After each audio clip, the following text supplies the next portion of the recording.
So, Kamen Rider Den-O. I'm gonna be honest with you guys, I was not looking forward to watching this series for one main reason, and that's the imaging. So, one thing I have always known about Den-O before watching the series and getting a full explanation of the imaging was, well, from Den-O's various, at least once a year cameos. No, seriously, looking back through the movies and specials Den-O has had, and cameos in all the other movies, Den-O has had at least one major appearance or cameo since the original series wrapped up until Pretty Den-O special came out last year. But I think he made a major, all of them made a major appearance in the Tyson movie that also came out this year. So the streak continues unabated, and I wonder what Den-O will show up in next year. I kind of am curious to see what they'll put Den-O in next. But while I was apprehensive to take a look at the original series, I have to say I should have judged the original by what its spin-offs and sequels have done to flounderize the characters. I should also take a look at the original and make up my own mind about it.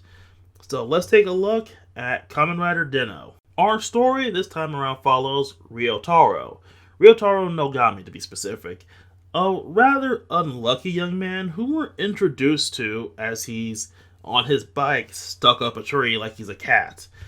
And then a little later on, we see him get mugged. And it's apparently a very common thing to happen to him, as he's prepared for it. And, well, to add to his further misfortunes, he finds himself possessed by a being as an Imogene.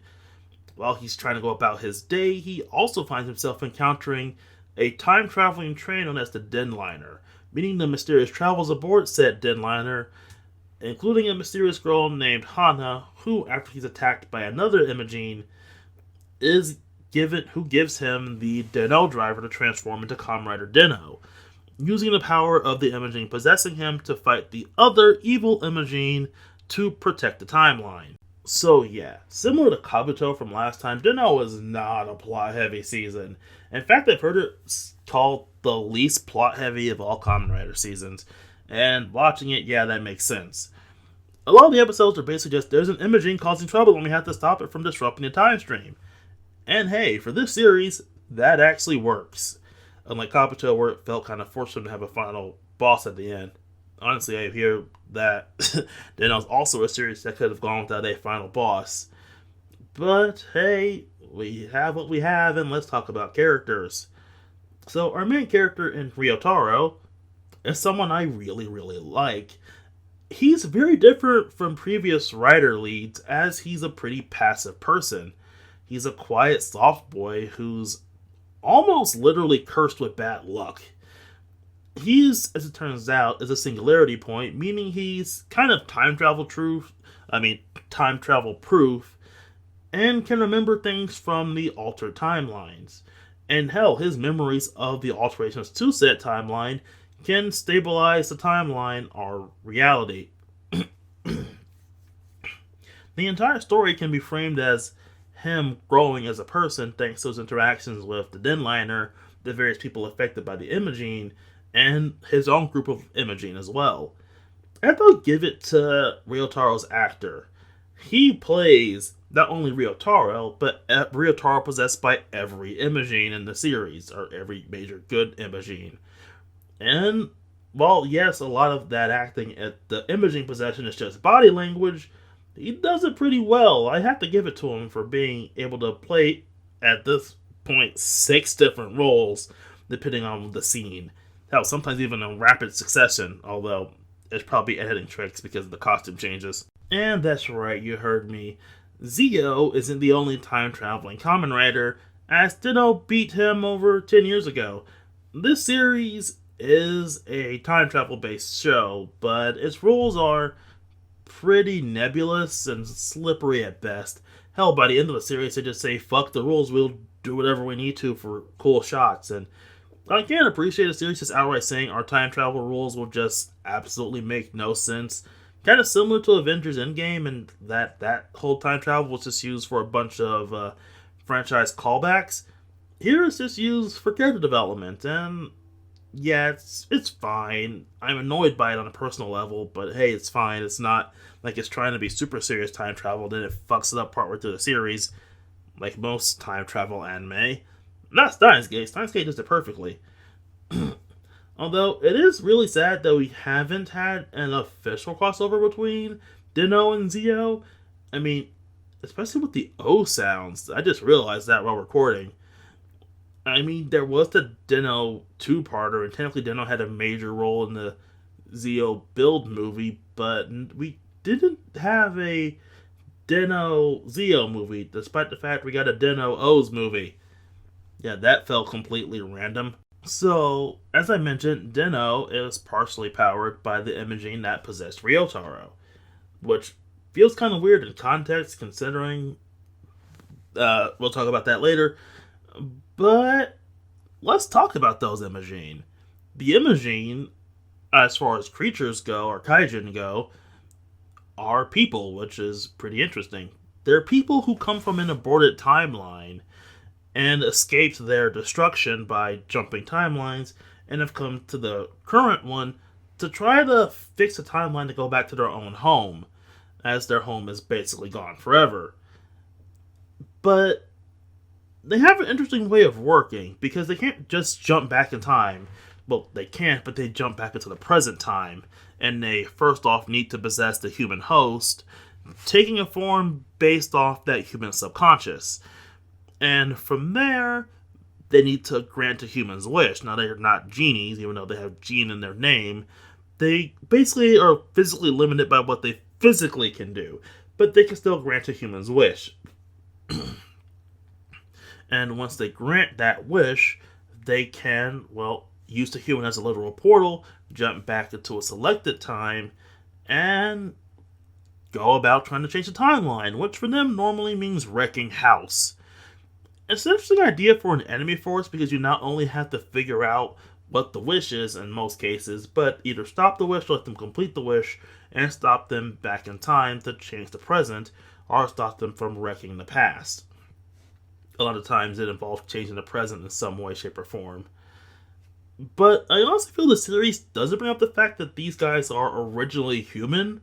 Like, they barely bring it up, like, at all. And I'm honestly surprised, considering the fact that you'd think this would be a major plot point, that these things were originally people. But no. Over time, they kind of fade into being just another generic monster faction. Especially around the time the actual main villain of the show shows up. We'll talk about him later. And yet again, let's talk about the imaging that possessed Den-O, the Taros, who basically betray the main enemy force, who just don't care about their main mission or original mission, and each of them join Ryotaro in fighting against the other imaging. While there are later forms that make Ryotaro the main fighter, for the most part the imaging do the majority of the fighting while possessing Ryotaro's body. But again, there are later forms of Ryotaro is in charge and fighting in his own right using the power of the imaging combined, or they're granting him their power. It's again a showcase show his growth as a character over the course of the series. But the Taros are still the main fighters, and later on will take up the title of Den-O by themselves without Ryotaro, because the series needed to make Den-O cameos and the actor wasn't available, so they just said fuck it. So let's talk about the first imaging, the main man himself, Momotaros.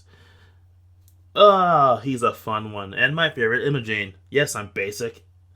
Anyway, he's a rather brash red Oni type, who's named after the famous demon-slaying Peach Boy Momotaro.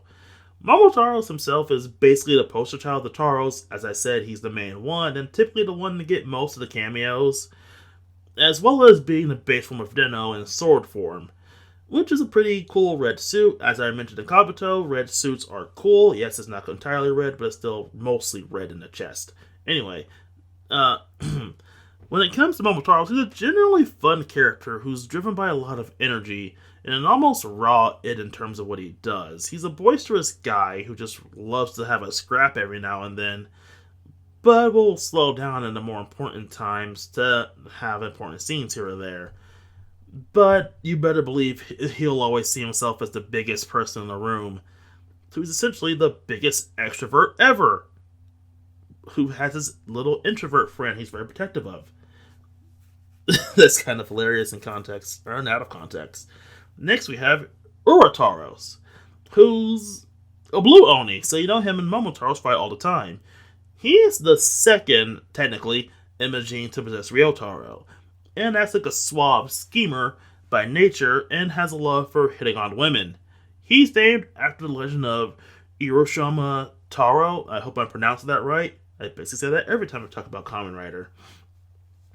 He was a fisherman who rescued a turtle, and, well, he's also based off the turtle in said legend. If you want more specifics on the tale, look it up. It's a pretty famous classical Japanese myth, but he's based off that legend, at least in some way, shape, or form.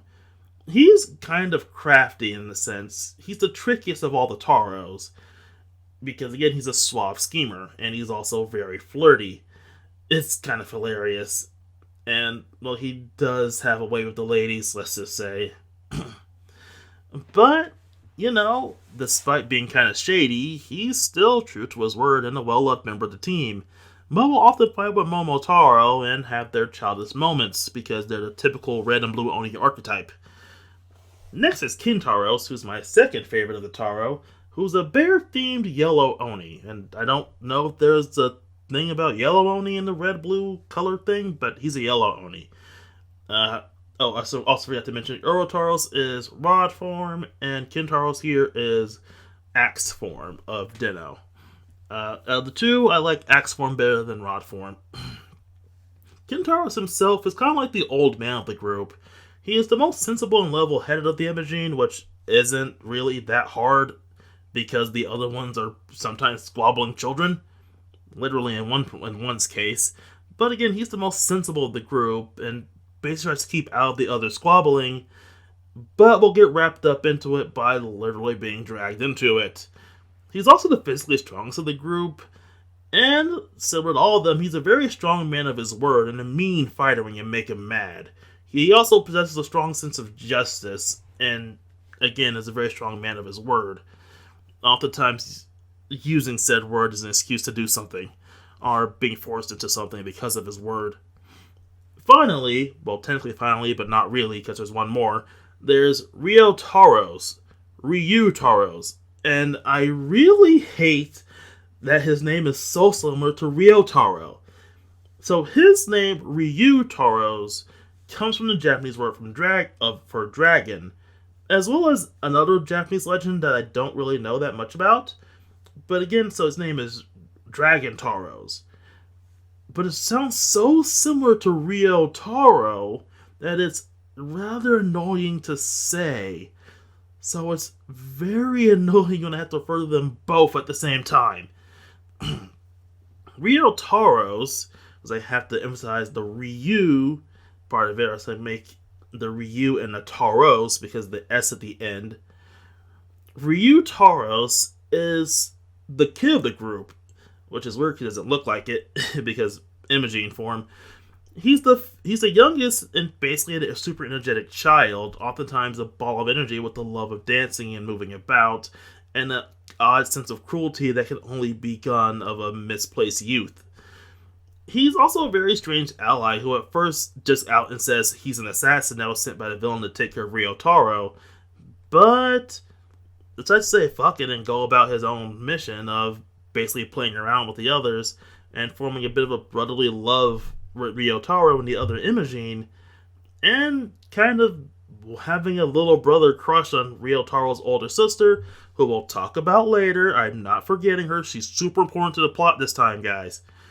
And finally, while he's technically not a Taro, as he doesn't have Taros in his name, there's Sieg, who comes with his own special Den-O form, and is the unofficial, official 5th Den-O. He's a swan-inspired Imogene who carries himself as a prince, and, well, has that sense of nobility and righteousness and all that kind of stuff. Now, he's not brought up much because he kind of dies in his introduction episodes, but series that involves time travel, so he comes back later on, and then movies and specials. So he's gone but not forgotten, and then later not even gone. He just doesn't appear as much as the others do, even in the movies or specials. So outside of the Taros and Ryotaro, who are other characters? Well, there's Hana, later referred to as Kohana. She's another traveler from an aborted timeline who rides aboard the Denliner, with her main mission being to stop the Imogene. She is heavily involved with Ryotaro, as she is the one who gives him the Den-O driver, and her also being a singularity point. But here's something I find weird and everyone else points out. How come Kana never becomes a Kamen Rider? Like, she has a rider belt. She could have used the Den-O driver to transform, but she never does. Also, how did the Den-O belt have a function to incorporate the Imogene into it? I mean, it was never planned for the user to become possessed, so what's up with that? It's a number of the questions you just kind of have to let fall by the wayside and just enjoy Den-O as it is. I should also mention the Kohana thing. So, real life happened, and partway through the series, the actress who played Hana had to leave because of exhaustion. She was replaced by a younger actress who basically is the younger version of Hana that the group refers to as Kohana, because typically Ko was an adjective or suffix used to refer to or added onto names to reference youth. So Kohana because younger Hana. I'm gonna be honest, he did a pretty decent job of explaining this in the actual show with the whole divergent timeline and other such stuff. But that's the behind the scenes reason why they suddenly switched the Kamen Rider girl to a little girl for the season. But she does also still continue the character traditions that Hana originated. So, still the same character, just a very younger iteration of said character. Which is still kind of funny.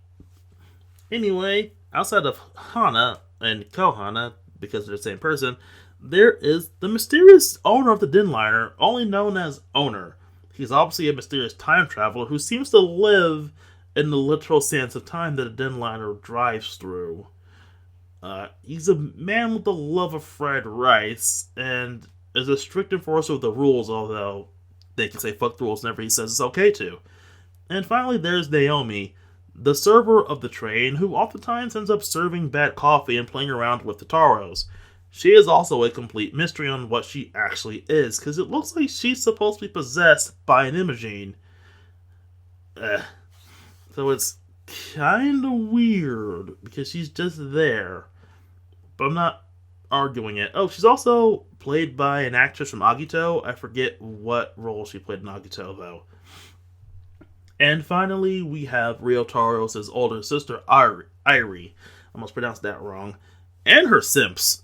Okay, I'm only partially joking with the whole simps thing, because Irie's main joke is the fact that there are a bunch of men who are absolutely in love gaga for her or just want to get with her, and she either ignores their advances or is blissfully unaware. I'm gonna be honest, I can't tell which. The acting is just superb on this. Like, it could just be the writing, but I can't tell if she's unaware that they like her or she's just ignoring them. But they are some simps, my dude. And this was a show from the 90s, so you know it was before they invented the word simp. But I can only describe these men as simps. So I've talked about everyone outside of our secondary writer for the series with Zeramos. Both of him, because there are actually two people who use Zeramos. And they're both Yuto Sakurai. Okay, it's kind of a major spoiler, but Den-O's plot doesn't really matter that much, so I'm just gonna leave it at that. Anyway, Yuta is interesting because he has a mysterious connection to both Ryotaro and Irie.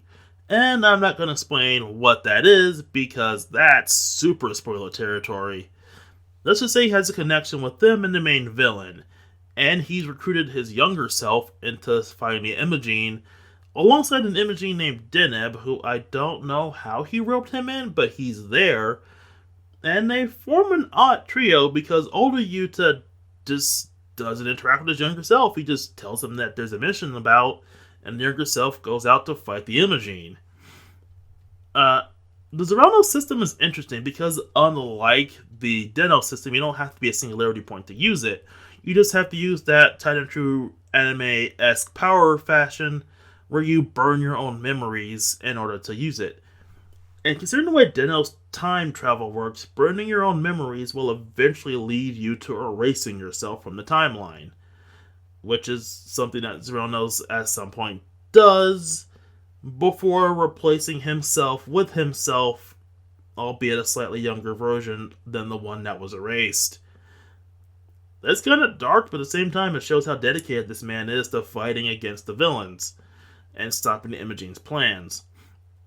And while we don't get a sense of older Yuto that much, younger Yuta is a very brash young man who will oftentimes run headfirst into battle and basically act as a kind of dickish rival at times to our soft boy lead. But deep down he does love and care for him. Well, later on, after they bond a bit more.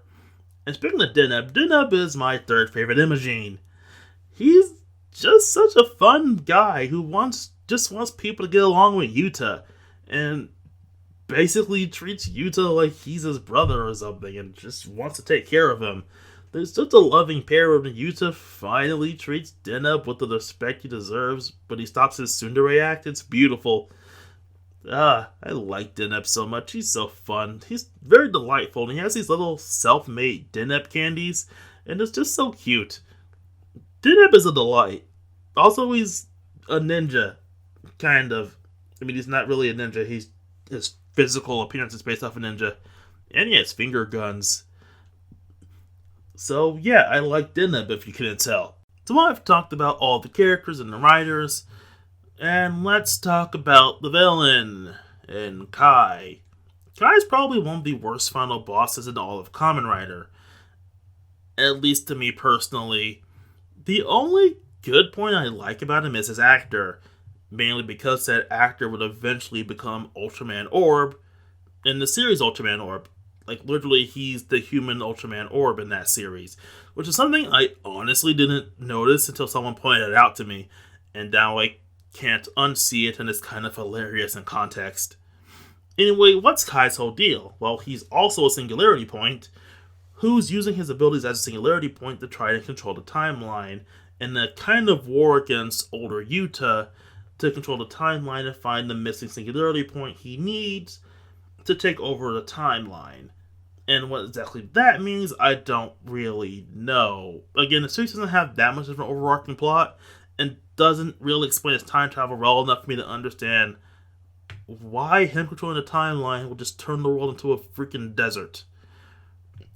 Because that's what happens. And he needs a singularity point for, I don't know. Because Urataros is a singularity point. He could have used him, but he needs to find the new singularity point for some reason, and it's just weird.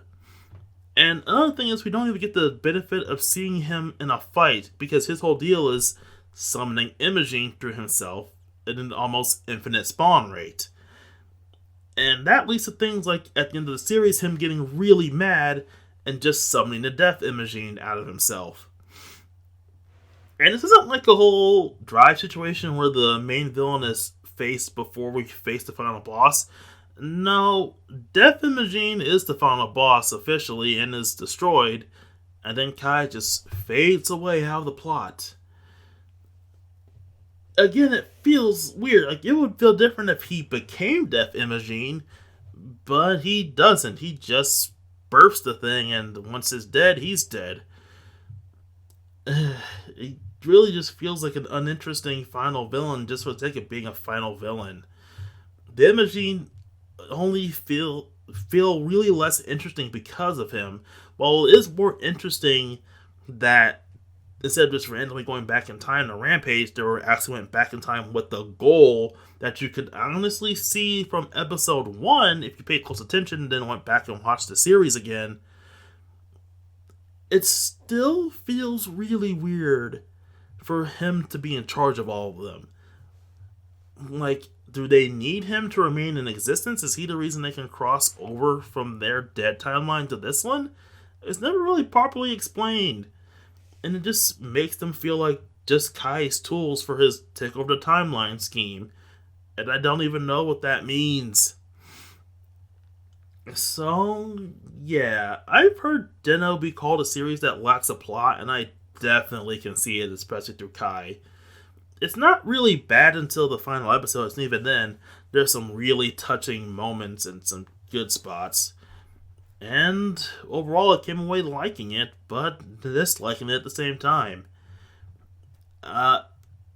Den-O's a mixed bag, is what I can say. It's a series you watch just because you like seeing the characters, not for the plot, similar to Kabuto from last time. But even more so, because the imaging honestly become less interesting over time. So, yeah, I guess next is Kiva, and then we'll hit Decade. And then it's the Neo Heisei, baby! Well, till next time, everybody. Not that anyone's ever gonna watch this.